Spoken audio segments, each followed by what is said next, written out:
ये यहाँ जो थे ना उनकी रिहाइश भी आगे जाकर जैसे हमने देखी, और गुरुद्वारा की एंट्रेंस भी यही थी। द्वारा इधर एक इधर होता था ऊंचा करके, एक छोटा था, दो ये मजीद थोड़ा सा और भी था नीचे तक, क्योंकि ये भरत की वजह से ऊंचा हुआ ना, तो ये उस वक्त का ओरिजिनल वही है जो सिखो, ये बहुत मोटा और मजबूत है। हाँ, ये उस दौर का ही कमरा है। ये अलमारियां होती थी, ये बनी बना इसी तरह छोड़ कर गए थे वो लोग। और यहाँ भी एक विंडो होती थी, खुली हुई विंडो होती थी। सारे ये ऊपर एक छत थी इनकी, ये इसी तरह थी सारी छतें जितनी भी थी ना, ये इसी तरह मजबूत थी ये बिल्कुल, यानी वो बड़ी यानी भारी है। ये 18-18 इंच की दीवारें हैं। तो रास्ता था जहाँ पर बेदी साहब के जो थे ना हाथी और घोड़े वहां रखते थे, तो वो हाथी पीछे यहाँ से गुजरते थे। यहाँ उनके अभी फिल्टर प्लांट है, यहाँ पर पहले कब्र महेंद्र सिंह बेदी साहब होते थे। यहाँ से एक निशान होता था, ऐसे नीचे सुरंग होती थी। असलामुअलैकुम, सत श्री अकाल, नमस्ते। मैं शाहजेब अली ਜਿਵੇਂ ਸਾਂਝਾ ਪੰਜਾਬ ਦੇ ਚੈਨਲ ਰਾਹੀਂ ਆਪ ਸਭ ਨੂੰ ਜੀ ਆਇਆਂ ਨੂੰ ਆਖਦਾ ਹਾਂ। ਅੱਜ ਅਸੀਂ ਤੁਹਾਨੂੰ ਦਿਖਾਵਾਂਗੇ ਪਿੰਡ ਚੱਕ ਬੇਦੀਆਂ, ਜੋ ਕਿ ਜ਼ਿਲ੍ਹਾ ਪਾਕਪਤਨ ਦਾ ਹਿੱਸਾ ਹੈ ਤੇ 1947 ਦੀ ਵੰਡ ਤੋਂ ਪਹਿਲਾਂ ਇਹ ਜ਼ਿਲ੍ਹਾ ਮਿੰਟ ਗੁਮਰੀ ਦਾ ਹਿੱਸਾ ਸੀ। ਪਿੰਡ ਚੱਕ ਬੇਦੀਆਂ ਜੋ ਕਿ ਉਰਦੂ ਤੇ ਪੰਜਾਬੀ ਦੇ ਮਸ਼ਹੂਰ ਸ਼ਾਇਰ ਕੰਵਰ ਮਹਿੰਦਰ ਸਿੰਘ ਬੇਦੀ ਜੀ ਦਾ ਪਿੰਡ ਹੈ। ਕੰਵਰ ਮਹਿੰਦਰ ਸਿੰਘ ਬੇਦੀ ਬਾਬਾ ਕੇਮ ਸਿੰਘ ਬੇਦੀ ਕਲਰ ਸੈਦਾਂ ਵਾਲਾ ਜੀ ਦਾ ਪੋਤਰਾ ਸੀ। अस्सलाम वालेकुम बाबा जी। वालेकुम सलाम। ਕੀ ਨਾਮ ਕੀ ਬਾਬਾ ਜੀ ਤੁਹਾਡਾ मोहम्मद हफीज ਤੇ ਤੁਹਾਡੇ ਵਾਲਿਦ ਸਾਹਿਬ ਦਾ मदर मोहम्मद। ਤੇ ਤੁਹਾਡੇ ਦਾਦਾ ਜੀ ਦਾ ਤੇ ਉਮਰ ਕਿੰਨੀ ਬਾਬਾ ਜੀ ਤੁਹਾਡੀ? ਉੱਥੇ ਮੇਰੀ ਕੋਈ 2 ਸਾਲ ਹੈਗੀ। 1947 ਦੀ ਵੰਡ ਤੋਂ ਪਹਿਲਾਂ ਤੁਸੀਂ ਇੱਥੋਂ ਦੇ ਰਹਿਣ ਵਾਲੇ ਜੀ ਕਿ ਚੜ੍ਹਦੇ ਪੰਜਾਬ ਦੇ ਅੰਦਰ ਆਏ ਸੀ? ਅਸੀਂ ਵੀ ਪੰਜਾਬ ਦੇ ਰਹਿਣ ਵਾਲੇ। ਉਧਰ ਚੜ੍ਹਦੇ ਪੰਜਾਬ ਦੇ ਸੀ। ਤੇ ਕਿਹੜੇ ਪਿੰਡ ਤੋਂ ਉਧਰ ਦੇ ਕਿਹੜੇ ਪਿੰਡ 'ਚ ਰਹਿਣ ਵਾਲੇ ਸੀ? ਪਿੰਡ ਦਾ ਨਾਮ ਹੈ ਸਰਗਾ ਬੈਂਸੀ। ਬੈਂਸੀ। ਹਾਂ, ਡਿਵੀਜ਼ਨ ਅੰਬਾਲਾ। 1947 ਦੀ ਵੰਡ ਤੋਂ ਬਾਅਦ ਫਿਰ ਤੁਸੀਂ ਇੱਥੇ ਇਹੀ ਪਿੰਡ ਤੇ ਆ ਕੇ ਬਸੇ ਚੱਕਬੇਦੀ? नहीं जी, इससे पहले एक साथ या अरफा के पास था, उधर आकर बैठे थे। ਠੀਕ। ਤੇ ਇੱਥੇ ਜਦੋਂ ਪਿੰਡ ਵਿੱਚ ਆਏ ਤੁਸੀਂ ਇੱਥੇ ਚੱਕਬੇਦੀ, जी, ਇੱਥੇ ਕਿੰਨੇ ਖੂਹ ਹੈ ਸੀ? ਖੂਹ ਕਿੰਨੇ ਖੂਹ ਸੀ ਇੱਥੇ ਸਾਡੇ ਪਿੰਡ ਦੀ 40 ਇਸ ਚੱਕਬੇਦੀ ਚ? ਹਾਂ, 40। ਠੀਕ। ਤੇ ਇੱਥੇ 1947 ਦੀ ਵੰਡ ਤੋਂ ਪਹਿਲਾਂ ਫਿਰ ਤੁਸੀਂ ਆਏ, ਤੁਸੀਂ ਇੱਥੇ ਸਾਰੀ ਗੱਲਾਂ ਜੰਮੇ ਪਲੇ ਗੱਲਾਂ ਤੁਸੀਂ ਵੱਡਿਆਂ ਤੋਂ ਸੁਣੀਆਂ ਹੋਣੀਆਂ ਨੇ। ਇੱਥੇ ਕਿਹੜੇ ਕਿਹੜੇ ਧਰਮ ਦੇ ਲੋਕ ਰਹਿੰਦੇ ਸੀ? ਇੱਥੇ ਡੋਗਰਾ ਰਹਿੰਦੇ ਸੀ, ਸਿੱਖ ਠੀਕ। ਤੇ ਬੇਦੀ ਸਿੰਘ ਰਹਿੰਦੇ ਸੀ। ਬੇਦੀ ਸਿੰਘ ਤੇ ਡੋਗਰਾ ਸਹੀ। ਡੋਗਰਾ ਕਸ਼ਮੀਰਾ ਸਿੰਘ ਅਮਰ ਸਿੰਘ ਦਾ ਹੈਗਾ ਸੀ, ਤੇ ਬੇਦੀ ਹੈਗਾ ਸੀ ਚੱਕ ਬੇਦੀ ਦਾ। ਠੀਕ। ਤੇ ਇਹ ਉਸ ਟਾਈਮ ਇੱਥੇ ਪਿੰਡ ਦੇ ਵਿੱਚ ਕੱਚੇ ਘਰ ਸੀ ਸਾਰੇ ਜਾਂ ਪੱਕੇ ਸੀ? ਕੋਈ ਕਲੀਲ ਮਤਲਬ ਪੱਕਾ ਸੀ, ਬਾਕੀ ਸਾਰੇ ਕੱਚੇ ਹੈਗੇ ਸੀ। ਇੱਕ ਬੇਦੀ ਸਿੰਘ ਦੀ ਕੋਠੀ ਹੈਗੀ ਸੀ। ਬੇਦੀ ਸਿੰਘ ਦੀ ਕੋਠੀ ਉਹ ਹੁਣ ਵੀ ਪਿੰਡ 'ਚ ਹੈ ਮੌਜੂਦ ਕਿ ਢਾਟ ਹੋ ਦਿੱਤੀ? ਗੱਡੀ ਕੋਈ ਢਾਹ ਦਿੱਤੀ ਤੇ ਕੁਝ ਖੜੀ ਹੈ। ਅੱਛਾ।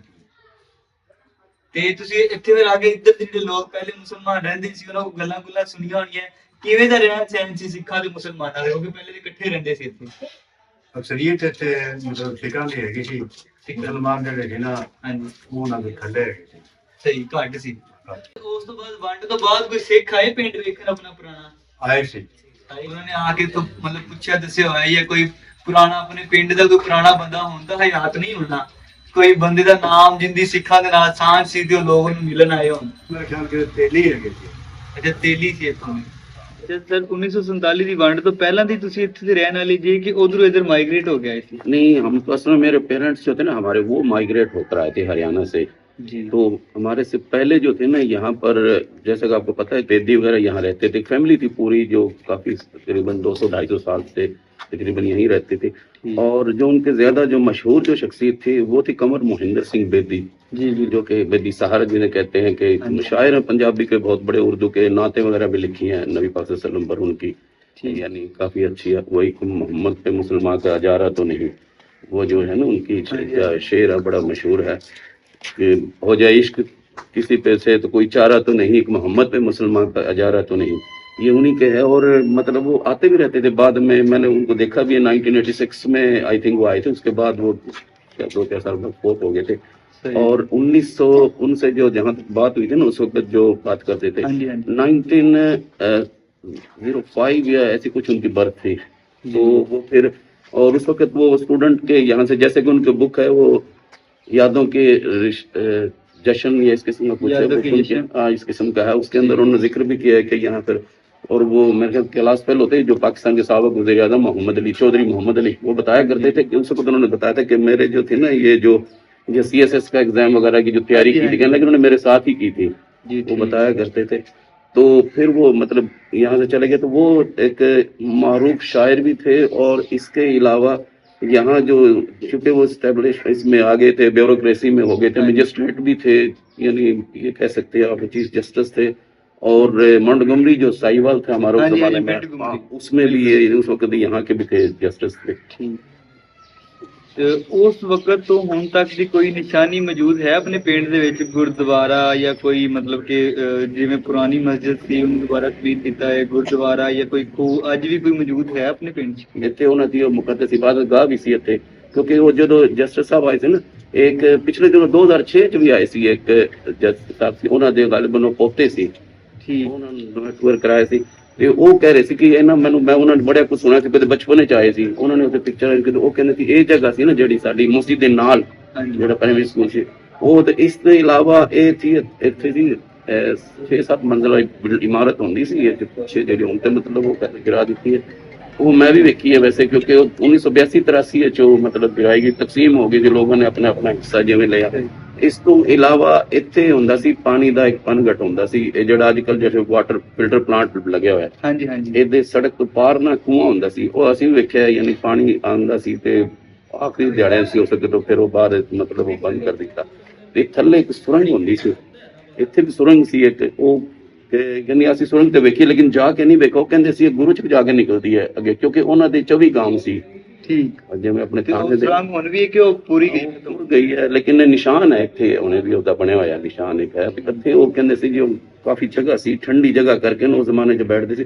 ਦਰਅਸਲ ਅਸੀਂ ਉਹਨਾਂ ਦੇ ਪੁਰਾਣੇ ਮਕਾਨਾਂ 'ਚ ਰਹੇ ਵੀ ਹਾਂ, ਉਹ ਹੁਣ ਮੇਰੇ ਮਤਲਬ ਤਾਇਆ ਜਾਦ ਰਹਿੰਦੇ ਨੇ ਉੱਥੇ, ਉੱਥੇ ਉਹ ਬਕਾਇਦਾ ਉਸ ਜ਼ਮਾਨੇ 'ਚ ਆਪਣੇ ਕੀ ਕਹਿੰਦੇ ਨੇ ਜਨਰੇਟਰ ਦੇ ਨਾਲ ਉਹ ਮਤਲਬ ਯੂਜ਼ ਕਰਦੇ ਸੀ, ਤਾਰਾਂ ਲੱਗੀਆਂ ਹੁੰਦੀਆਂ ਸੀ, ਤੇ ਬਿਲਕੁਲ ਜਿਵੇਂ ਪੰਖੇ ਦਾ ਵੀ ਉਹ ਲਟਕਿਆ ਹੁੰਦਾ ਸੀ, ਉਹ ਪੰਖੇ ਉਤਾਰ ਕੇ ਲੈ ਕੇ ਤੇ ਜਾਂਦੇ ਵਕਤ, ਲੇਕਿਨ ਉਹ ਨਿਸ਼ਾਨ ਯਾਨੀ ਇੱਕ ਅੱਛੀ ਜ਼ਿੰਦਗੀ ਗੁਜ਼ਾਰ ਰਹੇ ਸੀ। ਜਿੱਥੇ ਆਪਾਂ ਬੈਠੇ ਆ ਨਾ, ਇੱਥੇ ਬਾਗ ਹੁੰਦਾ ਸੀ, ਨਹੀਂ ਬਾਗ ਮੁਰਾਦ ਇਹ ਸੀ ਕਿ ਜਾਮਨ ਦਾ ਜਾਂ ਆਮ ਦਾ, ਇਸ ਕਿਸਮ ਦਾ ਨਹੀਂ, ਇਹ ਸਾਰੀ ਹਰਿਆਲੀ ਅਲੱਗ-ਅਲੱਗ ਫਰੂਟ, ਯਾਨੀ ਇੱਕ ਅੱਛੀ ਜ਼ਿੰਦਗੀ ਗੁਜ਼ਾਰਦੇ ਸੀ।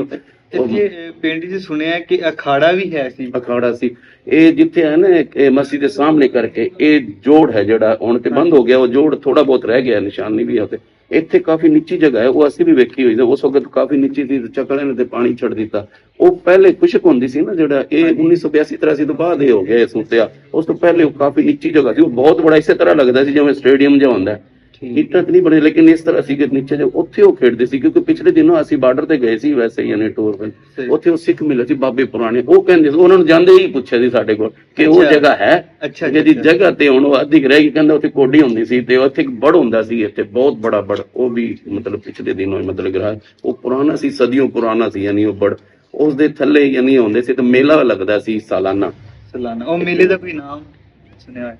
ਉਹ ਮੇਲੇ ਦਾ ਨਾ ਤਾਂ ਨਹੀਂ, ਉੱਥੇ ਇਹ ਹੁੰਦਾ ਸੀ ਕਿ ਜ਼ਿਆਦਾਤਰ ਨਾ ਸਾਰੇ ਇਲਾਕੇ ਦੇ ਲੋਕ ਆਉਂਦੇ ਸੀ ਸਾਲਾਨਾ, ਜ਼ਿਆਦਾਤਰ ਟੂਰਨਾਮੈਂਟ ਕਰਾਉਂਦੇ ਸੀ, ਮੁਖਤਲਿਫ ਖੇਡਾਂ ਕਰਾਉਂਦੇ ਸੀ, ਕਬੱਡੀ ਜ਼ਿਆਦਾ ਹੁੰਦੀ ਸੀ, ਲੇਕਿਨ ਦੂਸਰੀ ਖੇਡਾਂ ਸੀ ਕੁਸ਼ਤੀ ਵਗੈਰਾ ਸਾਰੇ ਨਾ ਬਿਲਕੁਲ ਹੁੰਦੀ ਸੀ, ਹੋਰ ਵੀ ਖੇਡ ਹੁੰਦੇ ਸੀ, ਤੇ ਜ਼ਿਆਦਾਤਰ ਕਬੱਡੀ ਦਾ ਹੁੰਦਾ ਸੀ ਕਿ ਵੀ ਇੱਥੇ ਨਾ ਸਾਰੇ ਯਾਨੀ ਬਰਸਗੀਰ ਦੇ ਉਸ ਵਕਤ ਦੇ ਹਿਸਾਬ ਨਾਲ ਬੜੇ ਬੜੇ ਪਹਿਲਵਾਨ ਆਉਂਦੇ ਸੀ, ਤੇ ਉਹ ਬੜਾ ਮਤਲਬ ਮਸ਼ਹੂਰ ਸੀ 54 ਤੱਕ। ਹੁਣ ਵੀ ਕੋਈ ਮੌਜੂਦ ਕੋਈ ਘਰ ਪੁਰਾਣਾ ਹੋਏ, ਜਾਂ ਜਿਵੇਂ ਮਤਲਬ ਕਿ ਜਿਹੜੇ ਬੇਦੀ ਸਿੰਘ ਜੀ ਸੀ ਉਹਨਾਂ ਦੀ ਇੱਥੇ ਮਤਲਬ ਪੱਕਾ ਘਰ ਸੀ ਕੋਠੀ ਨੁਮਾ, ਉਹ ਮੌਜੂਦ ਹੈ? ਇਹਦੀ ਨਿਸ਼ਾਨੀਆਂ ਨੇ? ਹੈ ਨਿਸ਼ਾਨੀ ਹੈ ਕੁਝ, ਇੱਕ ਤੇ ਜਿਹੜਾ ਹੈ ਨਾ ਆਪਾਂ ਪਿੱਛੇ ਕਰਕੇ ਜੇ ਗਏ ਤੇ ਵਿਖਾਵਾਂਗੇ ਤੁਹਾਨੂੰ, ਇੱਕ ਸਾਹਮਣੇ ਕਰਕੇ ਇੱਕ ਨੋਰਾ ਹੁੰਦਾ ਸੀ, ਉਹ ਬੜੇ ਉੱਚਾ ਹੁੰਦਾ ਸੀ, ਹੁਣ ਤੇ ਉਹ ਭਰਤ ਕਰਕੇ ਲੋਕਾਂ ਨੂੰ ਮਤਲਬ ਥੋੜਾ ਛੋਟਾ ਜਿਹਾ ਲੱਗਦਾ ਹੈ, ਲੇਕਿਨ ਉਹ ਨੋਰਾ ਹੁੰਦਾ ਸੀ, ਬੜੇ ਬੜੇ ਦਰਵਾਜ਼ੇ ਹੁੰਦੇ ਸੀ, ਉਸ ਤਰ੍ਹਾਂ ਇੰਟਰਸਟ ਹੁੰਦੀ ਸੀ ਇਸ ਹਵੇਲੀ ਨੂੰ, ਤੇ ਇੱਕ ਇੰਟਰਸਟ ਉਸ ਤਰਫ ਸੀ, ਇਹ ਬੰਦ ਹੋ ਜਾਂਦੀ ਸੀ। ਤੇ ਇੱਕ ਸਾਹਮਣੇ ਜਦੋਂ ਆਏ ਨਾ ਆਪਾਂ ਇਹ ਸੋਲਿੰਗ ਤੇ, ਇੱਥੇ ਕਰਕੇ ਇੱਕ ਬਿਲਡਿੰਗ ਹੈ ਪਰਾਂ ਕਰਕੇ ਨਾਲ, ਉਹ ਵੀ ਉਸੇ ਜ਼ਮਾਨੇ ਦੇ, ਇੱਥੇ ਘੋੜੇ ਬੰਦੇ ਜਾਂਦੇ ਸੀ ਉਹਨਾਂ ਦੇ, ਕਿਉਂਕਿ ਅਸੀਂ ਵੇਖੇ ਸੀ ਘੋੜਿਆਂ ਦੇ ਇਸ ਤਰ੍ਹਾਂ ਬਣੇ ਹੋਏ ਸੀ, ਯਾਨੀ ਲਾਈਨ 'ਚ ਬੰਦੇ ਸੀ। ਤੇ ਅੱਗੇ ਜਾ ਕੇ ਇੱਕ ਹੋਰ ਉਹ ਨੋਰਾ ਹੀ ਕਹਿੰਦੇ ਸੀ, ਇੱਕ ਤਰ੍ਹਾਂ ਗੋਲ ਕਰਕੇ ਬਣੀ ਹੋਈ ਹੈ, ਇੱਕ ਹੋਰ ਇਮਾਰਤ ਕਰਕੇ ਪਰਾਂ ਕਰਕੇ ਹੈ, ਮਤਲਬ ਕਿ ਪਿੰਡ ਦੇ ਵਿੱਚ ਕੁਝ ਨਿਸ਼ਾਨੀਆਂ ਹਾਲੇ ਵੀ ਮौजूद हैं। बिल्कुल है। जो अपने कबर महेंद्र सिंह बेदी साहब होते थे, यहाँ से एक निशान होता था ऐसे, नीचे सुरंग होती थी, गुरु तक जाकर निकलती थी। बिल्डिंग वही है, लेकिन इसको थोड़ा सा रिपेयर करके अगर अच्छे तरीके से कर लिया गया, अभी भी कुछ है पुराने जमाने की नहीं है सारी है। और एक यहाँ पर कुआं होता था इधर की जगह पर आगे जाकर, ये इन्होंने थोड़ा सा कुछ उसको बना लिया, अब यहाँ को है नहीं, तो अभी कुछ चंद साल पहले तक था ये इधर, और नीचे इसकी वो यानी गुजर होती थी इधर नीचे करके, उधर जाके उन्होंने रेस्ट खाना अपना बनाया हुआ था, जहाँ वो आराम करते थे ठंडक की वजह से। सुरंग भी थी आगे जाकर, जैसे बिल्डिंग में हम देखते हैं, वो रास्ता था जहाँ पर बेदी साहब के जो थे ना हाथी और घोड़े वहां रखते थे, तो वो हाथी पीछे यहाँ से गुजरते थे, यहाँ उनके मुलाजिम भी रहते थे। और यानी ज्यादातर वो उनकी रिहाइश नहीं थी इधर, उनकी रिहाइश उस तरफ थी, लेकिन यहाँ मुलाजिम और जानवर वगैरह जो भी रखते थे वो इधर ही होता था। हाथी पर सैर करने को देते यहाँ से। फिर एक रास्ता अलग बनाया होता उन्होंने अड्डे पर बस स्टॉप तक जाने के लिए अलग से था। तो हाँ, ये यहाँ जो थे ना उनकी रिहाइश भी आगे जाकर जैसे हमने देखी, और गुरुद्वारा की एंट्रेंस भी यही थी। यहाँ से गुजरते इधर होते थे वो उनके इबादत की जगह गुरुद्वारा, यानी जो मंदिर टाइप्स जो थे उनके दोनों। और भागशुद्धि गालबन कुछ नाम था उनकी, जो वालदा थी या दादी थी, उसकी इधर कब्र भी होती थी इसी के अंदर उन्होंने रखी हुई थी, जिसको वो देखने के लिए बाद दफा वो आते थे। तो भागशुद्धि लिखा होता था उसके ऊपर, जैसे अपने उर्दू में लिखा होता था, क्योंकि कमर साहब उर्दू भी जानते थे, जाहिर है वो शायर थे ना, तो उन्होंने उसी में लिखवाया हुआ था। ये भी गुजरगा होती थी यहाँ से। ये मेन जो जीना था, सीढ़ी जो होती थी यहाँ से चढ़ती थी। इसका ये होता था कि एक तरफ इस तरफ भी कमरे कुछ हैं अभी, कुछ ये इस तरफ जाकर एक लंबी लाइन होती थी कमरों की, तकरीबन 15-20 कमरे इस तरह थे लंबे। उसके सामने बरामदा था, थोड़ा बहुत ये सहन होता था, और ये यहाँ से ऊंचाई होती थी, यानी ये कह लें कि 6 मंजिला आई थिंक हमने देखी इधर जो थी। और उसके ऊपर ना दूर दूर तक वो कमरे डबल स्टोरी चली हुई थी, फिर ऊपर यानी ट्रिपल हो जाती थी इस तरीके से। लास्ट में जाके माउंटिंग उन्होंने बनाई हुई थी। तो ये थी उनकी मेन यानी रैशगाह इधर होती थी। तो आगे हम थोड़ा सा,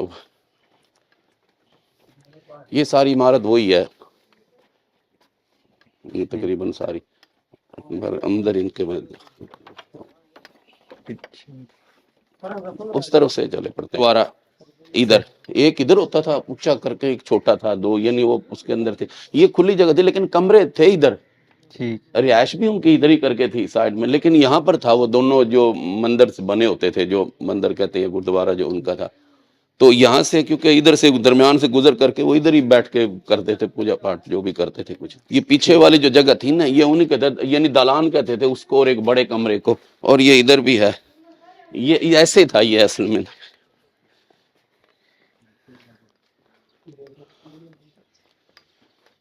ये जो थी असल में उन्होंने ये इसको बंद किया हुआ था आगे से ये नहीं था ना, लेकिन फिर ये बाद में सारा ये बन गया। ये काफी गहरा है था, यानी ये तो भरत करके ना इसकी तरह हो गया। हाँ, और आगे ये बड़ा कमरा होता है, ये कमरे 2-3 थे लाइन में इसी तरह, ये बड़े। हाँ, ये है वो जो पीछे जीना था ना हवेली का, उसके नीचे से ये जगह बनी हुई थी, और ये आर पार निकलती थी उधर आगे दूसरी बिल्डिंग में खुला होता था ये पहले। और ये जो थे ना, ये ताक कहते हैं हम लोग इसको, इसके अंदर ये उन्होंने रखे हुए थे ये उस जमाने में। ये कुछ ये बंद किए हुए आर्जी तौर पे, ये इसी तरह थे ये बने हुए, यानी एक यहाँ उस तरफ जो दीवार होती थी उसमें भी थी, अब तो वो दूसरी बंद हो गई है। दरमियान में ये होती नहीं थी, उसी बिल्डिंग में जाकर खुलती थी। नजर आ रहा होगा आपका आधा दरवाजा जी, नहीं आधा उधर होता था ये मजीद थोड़ा सा और भी था नीचे तक, क्योंकि ये भरत की वजह से ऊंचा हुआ ना, तो ये उस वक्त का ओरिजिनल वही है जो सिखो। ये बहुत मोटा और मजबूत है, इसको तोड़ना भी चाहे तो नहीं टूटता ये। हाँ, ये उस दौर का ही कमरा है। ये अलमारियां होती थी, ये बनी बनाई इसी तरह छोड़ कर गए थे वो लोग। और यहाँ भी एक विंडो होती थी, खुली हुई विंडो होती थी इधर, ये बाद में बंद किया। और एक ऊपर वो रोशनदान था। रोशनदान मतलब ये था कि नीचे इसके पार एक बी बिल्डिंग होती जिनका दरवाजा अलग खुलता था, लेकिन ये हवा के लिए उन्होंने रखी हुई थी। और ये भी विंडो उस दौर की है। ये इस्तेमाल के लिए अलमारियां होती थी, ये वैसे इनकी विंडो होती थी, सामान रखने के लिए थी ये भी। ठीक। तो और ये सारे, ये ऊपर एक छत थी इनकी, ये इसी तरह थी सारी छतें जितनी भी थी ना, ये इसी तरह मजबूत थी ये बिल्कुल, यानी वो बड़े यानी भारी है। ये 18-18 इंच की दीवारें हैं। और ये ऊपर तार उस जमाने में जनरेटर के का इस्तेमाल होता था इनका। ये सारा यानी उस वक्त भी एक मॉडर्न जिंदगी गुजारते थे वो। ये जो सामने जो इमारत है, ये यहाँ से लेकर 4-5 मकान ये पहले के होते थे, सीमेंट वगैरह करके जरा मॉडर्न तरीके से इनको कर लिया गया है। तो ये उसी दौर के हैं ये। ਅੱਜ ਅਸੀਂ ਆਪ ਸਭ ਦੇ ਨਾਲ ਕੰਵਰ ਮਹਿੰਦਰ ਸਿੰਘ ਬੇਦੀ ਤੇ ਪਿੰਡ ਚੱਕ ਬੇਦੀਆਂ ਬਾਰੇ ਜਾਣਕਾਰੀ ਸਾਂਝੀ ਕੀਤੀ ਹੈ ਤੇ ਜਿਵੇਂ ਸਾਂਝਾ ਪੰਜਾਬ ਤੇ ਹੋਰ ਇਸ ਤਰ੍ਹਾਂ ਦੀਆਂ ਮਜ਼ੀਦ ਵੀਡੀਓ ਲੈ ਕੇ ਹਾਜ਼ਰ ਹੁੰਦੇ ਰਵਾਂਗੇ। ਰੱਬ ਰਾਖਾ।